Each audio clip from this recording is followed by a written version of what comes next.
Hello guys, Questionable Guitar Mods here. Today I'm gonna show you how to install a Floyd style trem on your Kramer Baretta Special the easy way. And all that with the help of my very own TremAlone. Let's go! So there she is. This is a brand new all-stock Kramer Baretta. There's further plans for this one in the near future, but that's another video. So in order to do this with ease, safety, and make sure I don't mess up anything, I've come up with my own template. Let me show you. This is the new version of the TremAlone. This is a 3D printed system to guide you through a top mount trem installation. And together with my 3D printed locking nut seams, these guys, it's a complete package for the Kramer Baretta Special mod. Let's go through the installation process together and I'll show you how to use it. Step 1, take off the strings and take off the springs from the back. I've already done that. So next, I'm going to remove the 6 screws from the stock tremolo and take it out.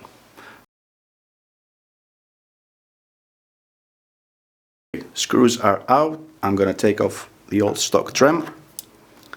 This is it. And you can sell it on eBay like everybody else. So next, I'm going to take the TremAlone and use the 2 outer screws and screw it down with the 2 outer screws on the body. I'm going to use 2 screws. You can use up to 4. These are the same screws I took out from the stock trem. So that's done.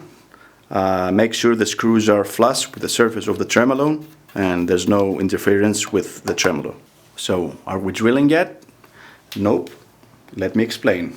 Different tremolos have different specifications, like stud spacing, for example. This is the distance from here to here. The differences are tiny, but they have to be taken into account. So the TremAlone is made for 74 millimeters stud spacing and 25.5 scale length. 74 millimeters is very common and should accommodate most trems out there. A quick googling of your trem model will show you the stud spacing on yours. I've got 3 tremolos here and they all are 74 millimeters. This is from FU-Tone. I use that for my OU812 build. This one has a straight side on one side, so it's more flexible dimension wise. And same goes with the Goto 9096, this one.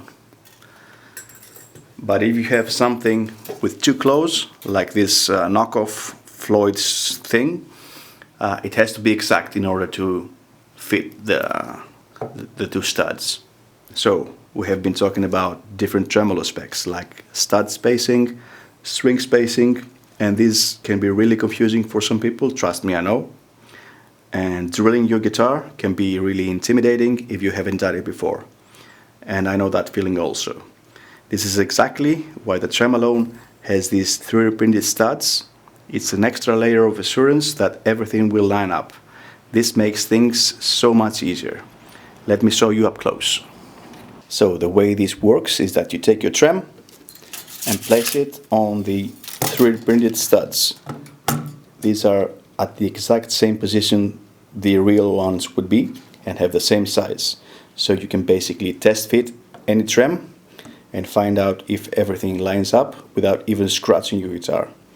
And immediately we have a problem, meaning that the contact point of at the center of the claw is not touching the stud, meaning the trem is sitting further back. And this is because the block underneath is interfering with this wood right here.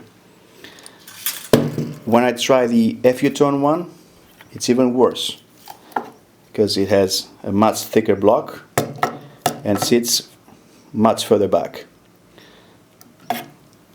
And something like this one that doesn't have the arm attached will do better, but still it's a bit back. So this piece of wood right here has to be removed. I'm going to use a Dremel and I'm going to sand down the wood approximately right up to the TremAlone base. So let's do that.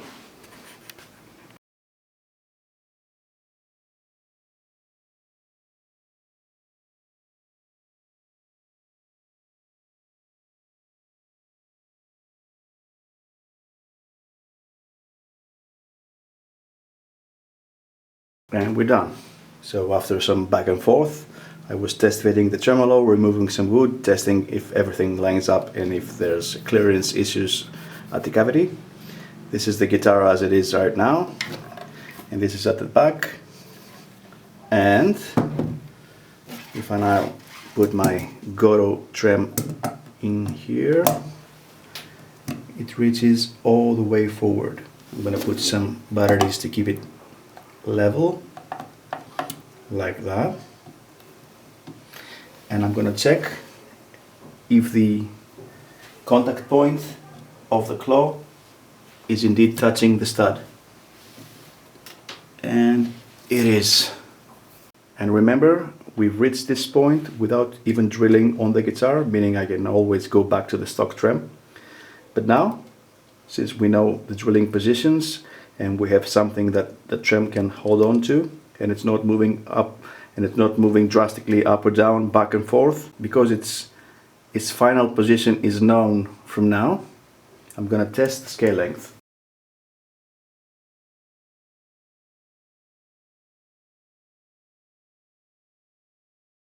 Well, another thing that obviously I wanted to eliminate is that someone uses a different stud spacing trem with the TremAlone.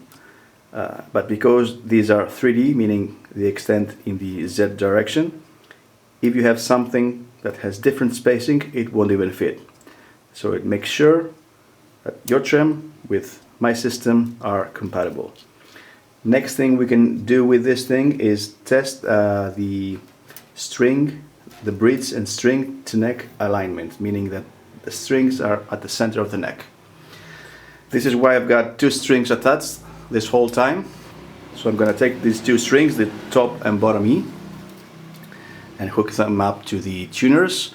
I'm going to give them 1 or 2 turns, just enough for them to be in a straight line. No real tension required. So, quick recap. We removed the stock bridge, used 2 screws from that to secure down the TremAlone, and because we have these 3D printed studs at 74 millimeters exactly, we can test if the tremolo is indeed compatible with that stud spacing. And then, because these are at the exact same spot the real ones would be, we can test fit if the trem should sit here or further back or forward in order to complete the correct 25.5 scale length. And then we attach 2 strings, bottom and high E, in order to test the string to neck alignment. And we are continuing. And as a bonus, because we have 2 strings attached and the trem is sitting properly at the studs, we can test fit its movement and see if there are clearance issues underneath with the block. So if I pull on one string, I can do silent dive bombs. Like that. So I'm pretty confident that these 2 spots are where the studs should be, because I can check the scale length, I can check the stud spacing, I can check the string to neck alignment, I can check the clearance underneath the trem. So what I'm going to do now is simply remove the tremolo, put it aside, and these 2 studs are removable. So what you're left with is the exact same spots you should be drilling. So these holes are 12 millimeters wide to accommodate wider studs like the ones the Goro uses. So this will go here, the exact center, and this will go here. If you're using smaller studs from another brand, just make sure you drill at the center. It's the same position, but always at the center. So what's left now is to drill 2 holes.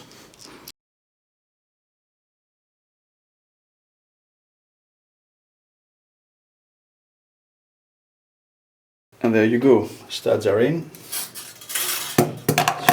Sits correctly, the scale is correct, but this wouldn't be a floating style trem installation without taking care of the other end of the guitar, and that's the locking nut. So let's do this next. Okay, so it's time to deal with the locking nut. So step one, I'm going to take off this cover.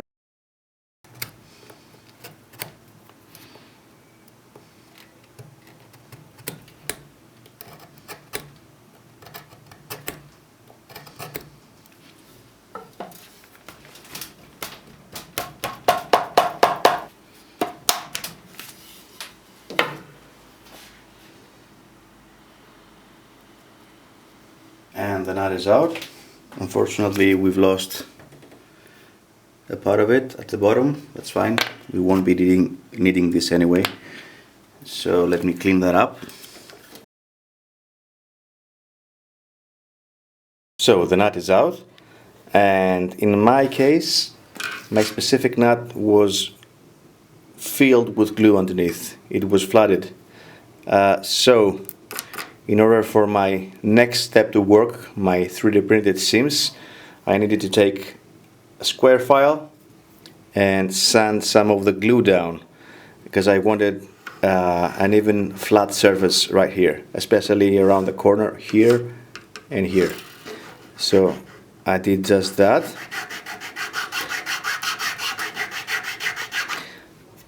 I'm not looking to remove any wood necessarily, but just remove the glue. So after that, to install the locking nut, these are my 3D printed locking nut seams. This is the new version. They are 3 now.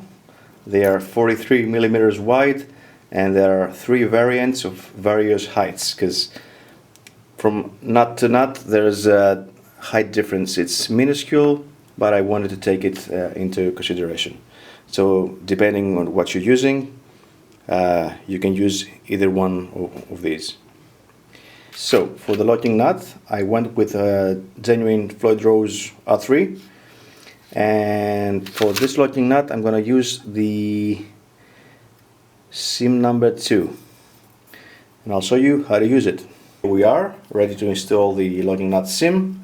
And by the way, don't mind the purple and black and gold theme, because I'm going to be painting this guitar anyway. So step one, take the seam, place it in the slot, and then we take the locking nut, place it on top like that, center it, and I still have the 2 strings attached, the high and low E. So when I line it up and I put the strings on it, they are going to hold it in place like that. Last step, measure the string height here and here. If it's not to your liking, you can test the other nuts as well. So, okay, yeah, that should work. So we need 2 small holes here and here.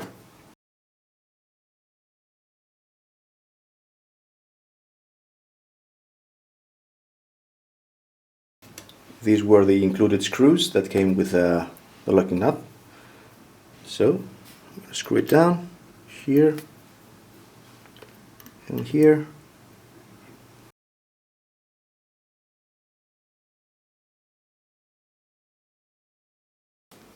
So next step, put on new strings and seam the neck, because the tremolo has added some height to the whole thing. So let's do that.